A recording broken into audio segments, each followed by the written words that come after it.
la société a assigné aux femmes et aux hommes des rôles très différents qui favorisent malheureusement l'inégalité.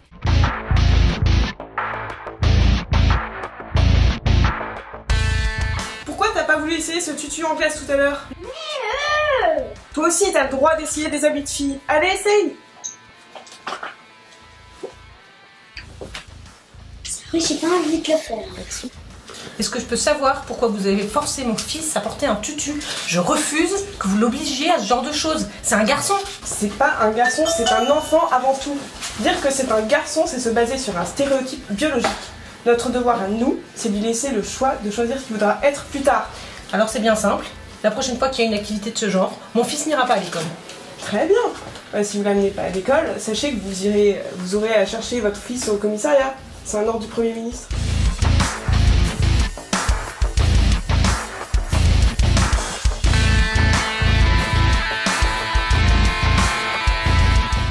Qui m'ont semblé étranges, comme donc vous êtes de droite, on présume, vous allez à la messe. Très vite, les questions vous ont semblé très vite, étranges. Elles tournent beaucoup autour de la manif pour tous. Donc déjà tous les murs du commissariat, ils étaient tapissés de posters de la manif pour tous. Et dans votre lettre, vous ne parlez pas de la manif pour tous. Non, je parle vous dites que vous avez participé à des manifestations. Oui. Ils vous demandent à quelle manifestation vous avez participé? Non, pour eux c'était évident, comme j'étais à Versailles, j'allais à la manif pour tous. Là, on commence. Donc, ils m'ont posé des questions sur. Donc, on vous demande si vous êtes de droite, pardon, je vous avais coupé. Oui, on me demande si je suis de droite. Quelles étaient les autres questions ensuite? Les autres questions, c'était est-ce que vous connaissez des personnes qui ont participé à la manif pour tous dans votre entourage? Où est-ce que t'étais le 2 février? T'étais à la manif, on le sait. Avec qui tu étais? Qui sont tes copains? Je dirai rien, je sais très bien ce que vous allez faire. Tu vas nous parler, tu vas nous dire qui sont tes copains, tu vas nous dire qui te donnent le rendez-vous. Je dirai rien. Je t'ai dit que tu vas parler. Je t'ai dit que tu vas parler. Alors, tu vas nous le dire maintenant?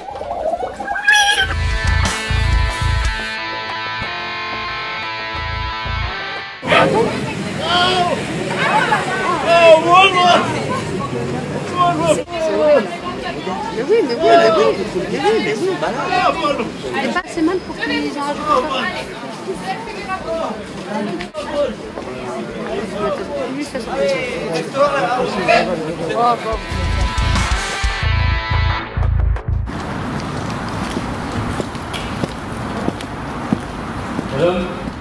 Madame, il va falloir partir.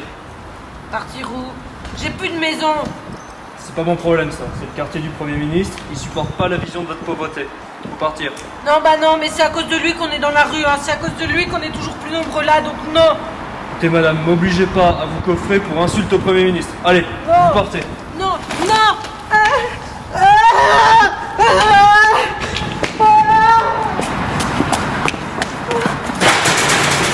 Tu sais que t'as pas le droit de sortir d'ici.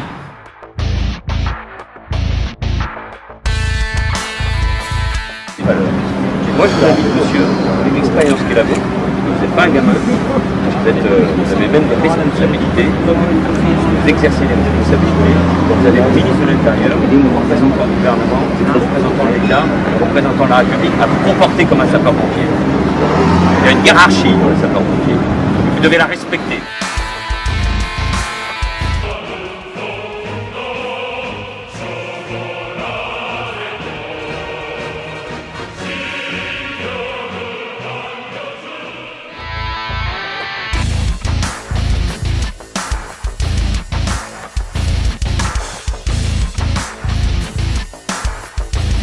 Le projet de loi de finances précise effectivement, le gouvernement a déjà annoncé de nouvelles taxes afin de faire les 50 milliards d'économies annoncées.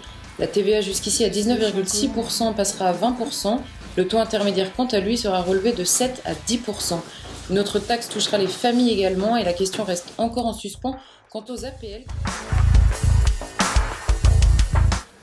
Allô? Oui, je vous appelle parce que je comprends pas, j'ai un chèque qui a été refusé hier.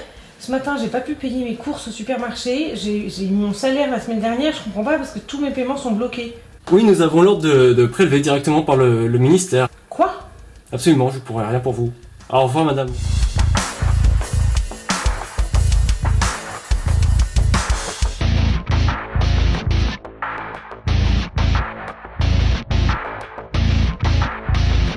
Non mais t'as vu ce qui nous arrive? Mais t'as vu ce regard de haine? Cet attachement éternel? Mais c'est pas possible! Police internet, pose un geste! Ta gueule! C'est moi! Laissez-moi! Vous me faites mal!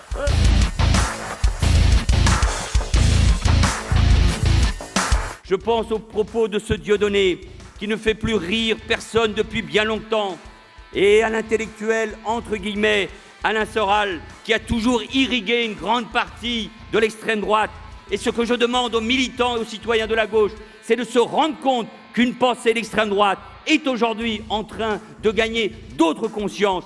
Raison de plus pour combattre le racisme, l'antisémitisme, partout, pas seulement dans les meetings, mais au porte-à-porte et notamment à l'occasion des élections municipales où nous aurons devant nous souvent non seulement l'extrême droite, mais aussi des listes communautaires qui, sur fond d'antisémitisme et de racisme, veulent prendre la conscience d'une partie de notre jeunesse. Et puis évidemment, il faut sévir. Non mais arrête de faire des blagues là-dessus, on n'a plus le droit d'en rire. Non mais tu rigoles, n'importe quoi. Bah écoute ce qu'a dit Manuel Valls. Manuel Valls, Premier ministre, a décidé en accord avec son gouvernement qu'il serait désormais interdit, pour sauver la République, de rire sur les sujets suivants. La femme de votre président, les mensonges potentiels de vos ministres, les liens de vos dirigeants avec la franc-maçonnerie, le CRIF, SOS Racisme ou toute autre institution luttant contre l'inégalité, la politique de votre gouvernement, la coupe de cheveux de votre sénatrice Esther Benbassa, la couleur de peau de votre ministre de la Justice. En cas de doute, le ministre vous fait savoir qu'une liste de blagues conformes aux valeurs de la République est désormais disponible de chaque commissariat. Mais c'est absurde.